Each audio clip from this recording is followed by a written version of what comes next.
This is Counter Narrative News bringing you Week in Review today on Saturday, the 4th of February 2023.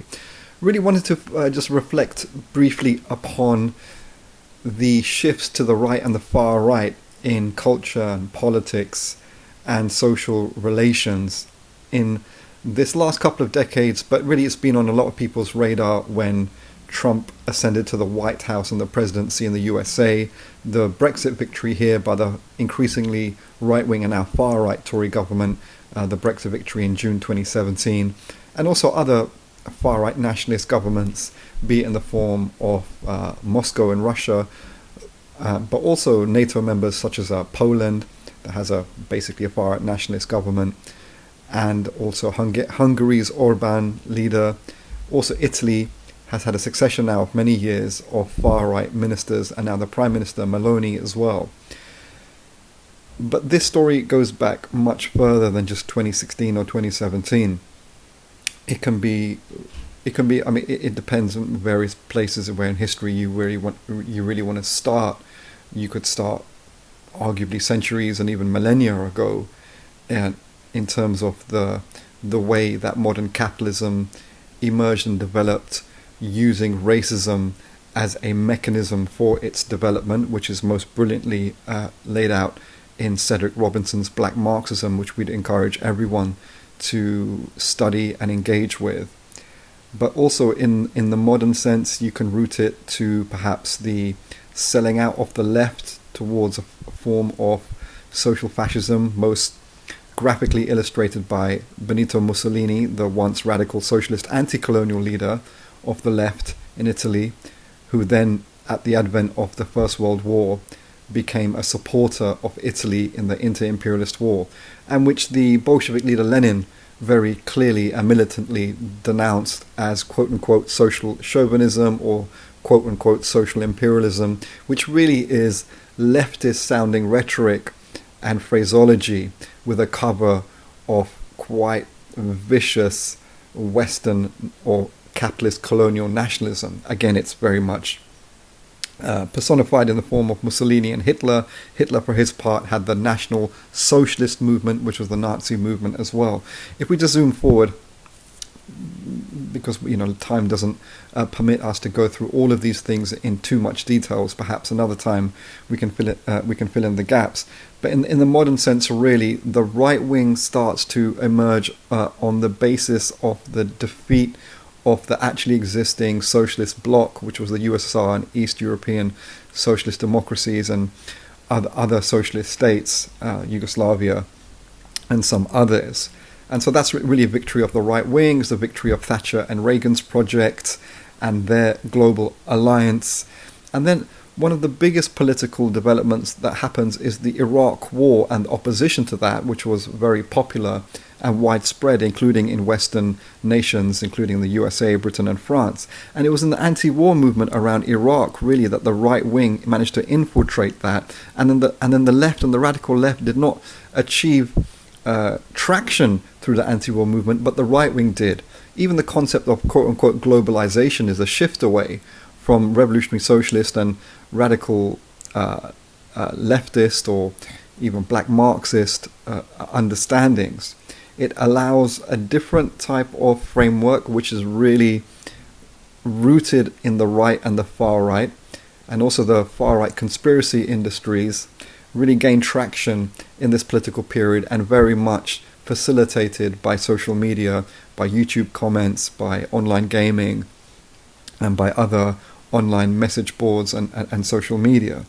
So the far right gain out of the anti-war movement in Iraq and also before in relation to the NATO war in Afghanistan in 2001. And then we have, again, one hasn't got the time to go through all the different historical moments and details, but then we have the 2008 economic and financial crash.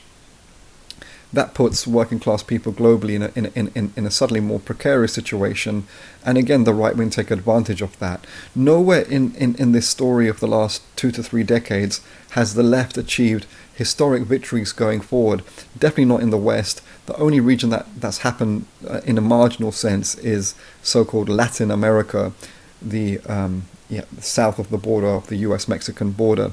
There's been some shifts, and even that has been tenuous and precarious and has seen a lot of backward steps, and it hasn't exactly advanced in the last 2 decades, definitely since the death of Hugo Chavez of Venezuela. So with the 2008 financial crash, again, the right wing and the racists gain out of that. You have a Tory government here in Britain, and the new form of the new far-right street movement of the English Defence League emerges as well, by very likely British intelligence state operator Stephen Yaxley Lennon, otherwise known as Tommy Robinson. You do have some upward ticks relatively in the general downward trajectory of the radical left and the left. You had that in the student protest in 2010 when the working class students came into the student movement, and then you had the the NATO war on Libya in 2011, and also the August 2011 uprising in Britain of some of the most poorest sections of the black and brown and white working class, a black-led working class uprising for 3 to 5 days after Mark Duggan in North London gets killed by armed police.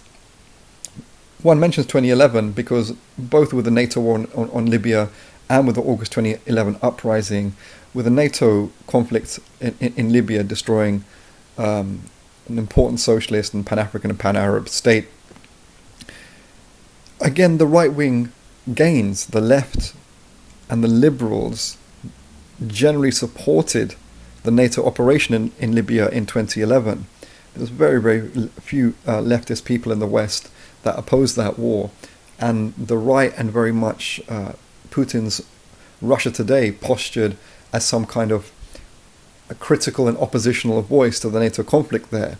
The Russians actually did nothing to defend Libya in actuality, but they used it for their soft power projection and their media strategy, and they did that very successfully because all of the kind of right-wing infiltration of the anti-war movement of the previous decade became very explicit and open in its capturing of the anti-war community around the NATO conflict in Libya, and then also the Western and kind of allied operations and conflict in Syria from 2011 onwards as well. And in that regard as well, you have these mirror images of the Western far-right and white supremacy in black and brown communities. So, for example, in the Muslim community, you have the rise of supremacism supported in many ways by the West.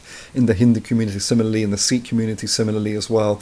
And also in some Latin American and African Christian communities as well, you see similar trends. The British state really jumps into a far-right direction, not only because of the financial crash in 2008, not only because of the lack of the absence of the left taking advantage of the August 2011 uprising, and then 5,000 people going to prison as a result for stealing water, quote unquote, I should say, stealing water or nappies, etc.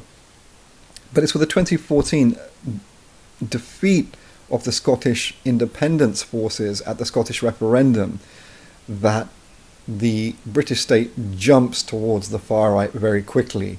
The Scottish independence movement and Scotland itself has a disproportionate amount of radical leftists, communities and movements and consciousness, and that was basically defeated in the referendum in 2014, enabling and emboldening the most far-right vicious elements. Now, the reason the far-right emerges generally as well is to defend the most rapacious and exploitative capitalist elements within the system.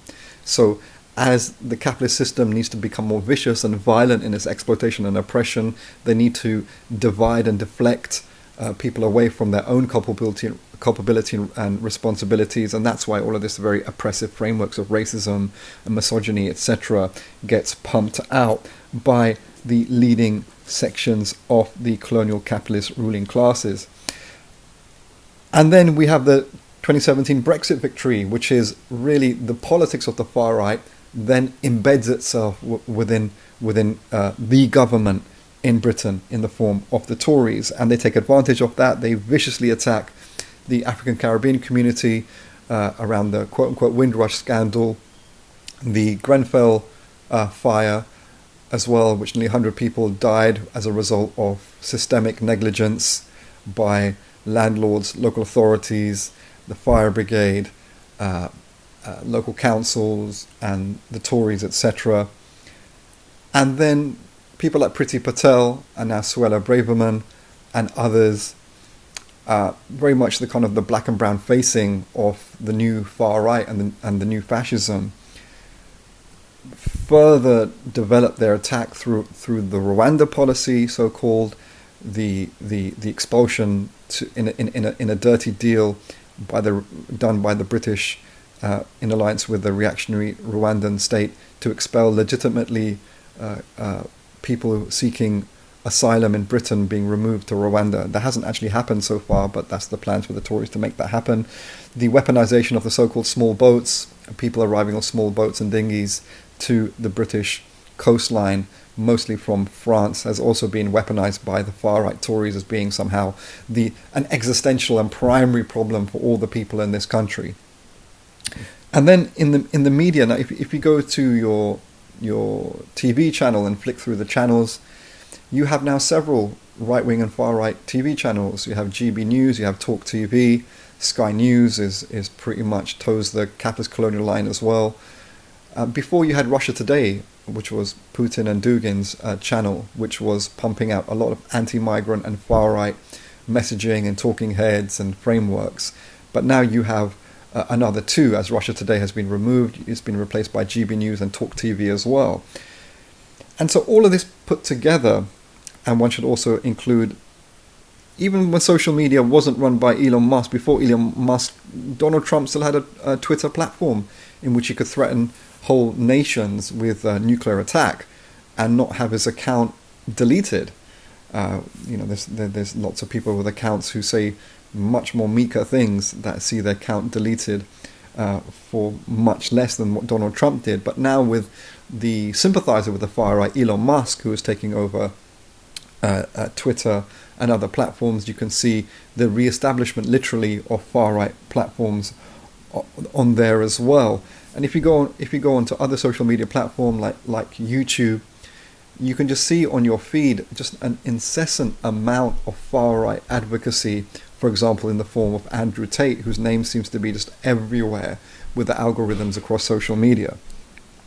So all of this really, you can see now why people are so much more divided, feel so much more socially and politically anxious, and why there's such little radical left grassroots initiatives taking place, because all of this has had a result. It's had a result to make people be fearful of taking any type of bold political action. And it's a vicious cycle. It's a descending vortex of a vicious cycle, because the more the right and the far right achieve victories, the more the left fail in attempting to counter them in any way, shape or form through creativity and imaginative radical movements and initiatives. And the more the absence of a radical left response, the more the right wing take advantage of that, and the more they're emboldened, more they're hegemonic, etc., as we go forward. So really, we're in a very difficult situation here now. Now, of course, there's people on the left at the grassroots who are doing things. It's not like nothing is happening. But in terms of strategically organizing actions and projects and movements and initiatives to try and attempt to counter strategically the right-wing victories, there is an absence of that. So in that sense, there is next to nothing happening. The most radical formations the last decade or so in Britain was the London Black Revs, which was neutralized by a combination of left middle-class oriented sellouts and also the British state. There was also the Malcolm X movement. And really, apart from these formations, there hasn't been any other real radical political organizations that can espouse the type of analysis and leadership and commentary and projects that's necessary for a rejuvenation of a real class struggle in the oppressed working classes. We have a relative positive shift with the strike wave, but it remains to be seen if that's going to achieve any real concrete gains for the working class vis-a-vis the dynamic with the ascending far right. I hope that's been of some interest and informative. very welcoming critical feedback and feedback of any time.